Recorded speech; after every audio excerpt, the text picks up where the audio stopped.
alisin po natin ang pusa dito sa loob na namatay at nanakuryente. Buksan po natin. Ayan po, oh. Pero bago po natin gawin yon, kailangan pong patayin natin ang mga breaker. At siguraduhin natin walang dumadaloy na kuryente. Dahil minsan pagkakamali, buhay ang kapalit. Kaya, di baling hindi natin malis ang pusa. Huwag lang may madisgrasya.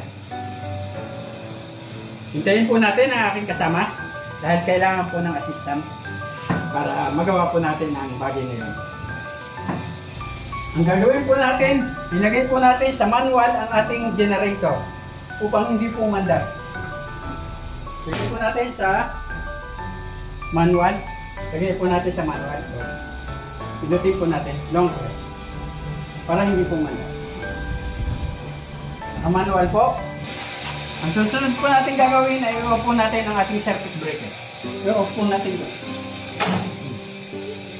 Ayan. Alisin na po natin mga kabayan. I-off po natin ito. Ipindutin po natin ang kulay pula para mawala ng power. Wala na pong power. Ayan.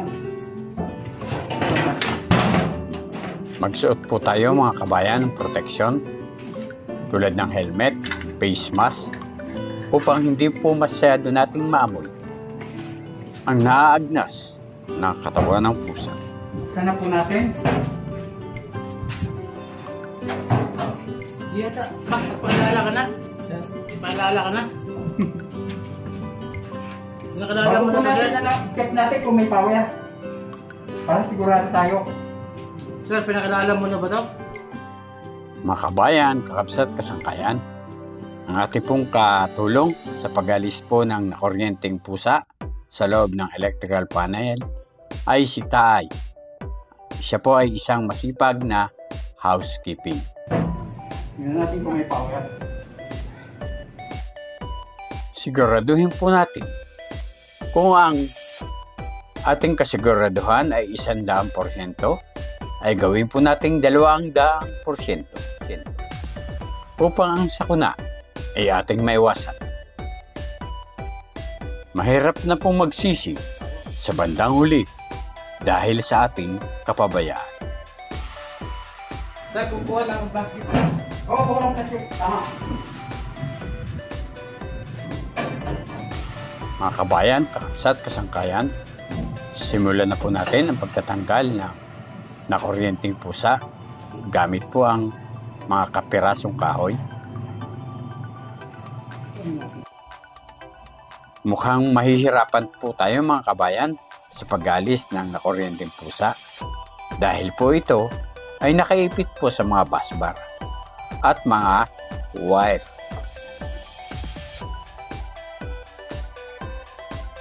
Ang busbar ay isang device na kadalasan ay gawa sa tanso at dito nakakabit ang mga distribution power at electrical equipment na may matataas na kapasidad.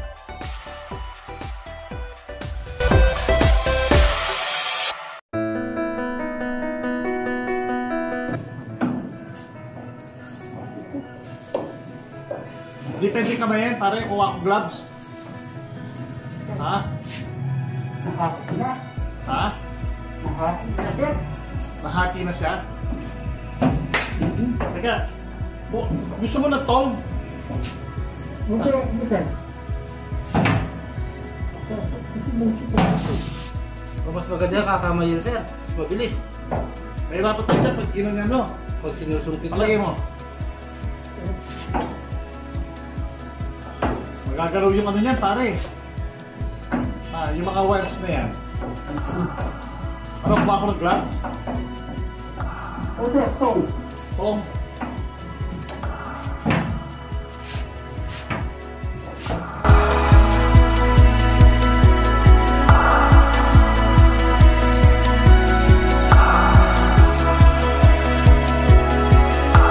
Sino natin gagamitin to? Pre, pwede to? Hindi. Hindi, Hindi, patay na lahat eh. Nasaan si Taay? Sir, Taay! dapat may... Taay! Dito ba? Dito ba? Sir, dapat may goma, yung ano ka, glove. Meron ka bang gloves dyan? Para kamay na natin.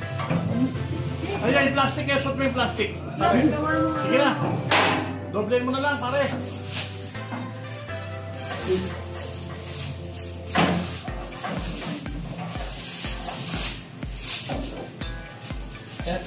Tayo mo yung kamay niya, tay. May kuryente na eh. Ha? Wala na, pinatay na lahat ang kuryente eh. Mamatay pa ako. May insurance ka naman, pare. Walang nang isipos ko.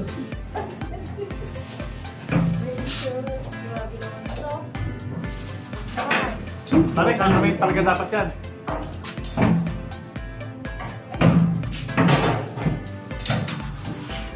Sir, baka kumapit sa kuryente yan. Plastic yan eh. Hindi naman mainit yan eh. Wala na kuryente.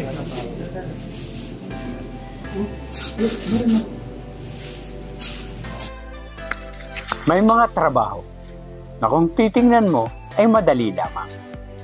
Pero kapag ka ikaw na ang gumawa, ay dito mo malalaman kung gaano ito kahirap. Kailangan mong tiisin ang masangsang na amoy at malagay sa bingit ng panganib ang iyong buhay. Kaya't mga kabayan, kakabsat, kasangkayan, ay hinihiling ko po sa inyo na mag-subscribe kapalit ng kaunting kaalaman na ibinabahagi ko po sa inyo. Maraming salamat po.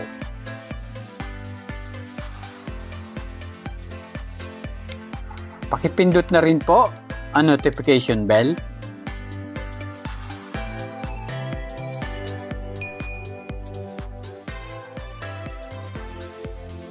at mag-like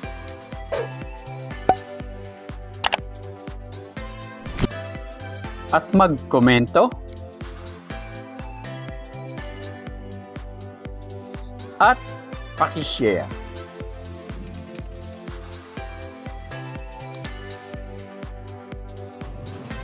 Sir, dapat plais. Plaisin mo para ano, madala. Eh, ang plais matigas eh. Malambot kasi yun ay, yung tog. Kutsilyo! Ha? Kutsilyo! Kutsilyo, dapat ano, plais. Para Hindi niya pwede plais kutsilyo. Kutsilyo, kuha ko. manila mo.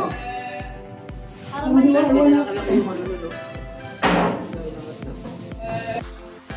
Tinuturuan po tayo ng gagawin ng isang babae.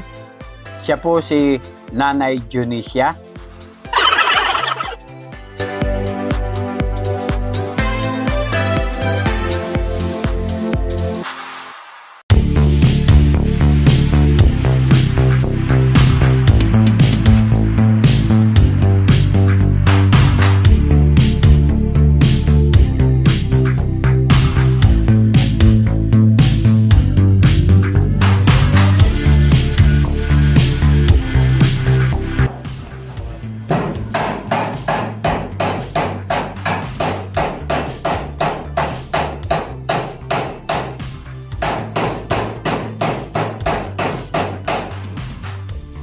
Tay! Tay!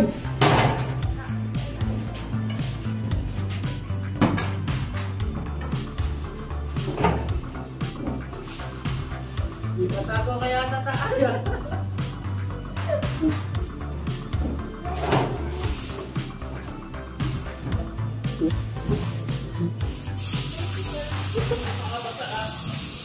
Pakabasa naman. Huwag pakabasa. Kasi bubuksan mo yan eh. I-balik po dyan tayo ng ano, uling. Tagumpay po ang ating operasyon. Baba na po natin.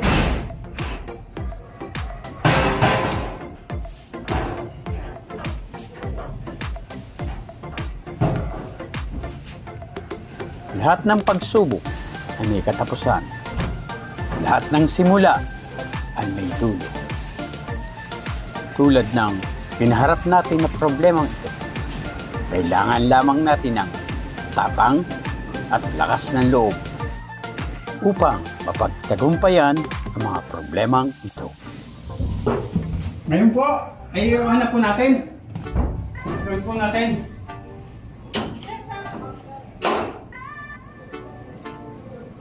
Sasaktan ng dyan mo dyan.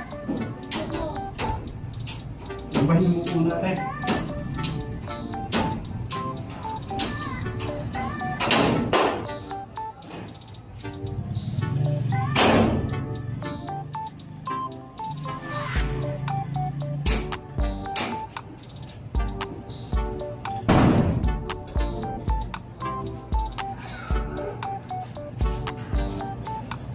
May power na po mga kabayan.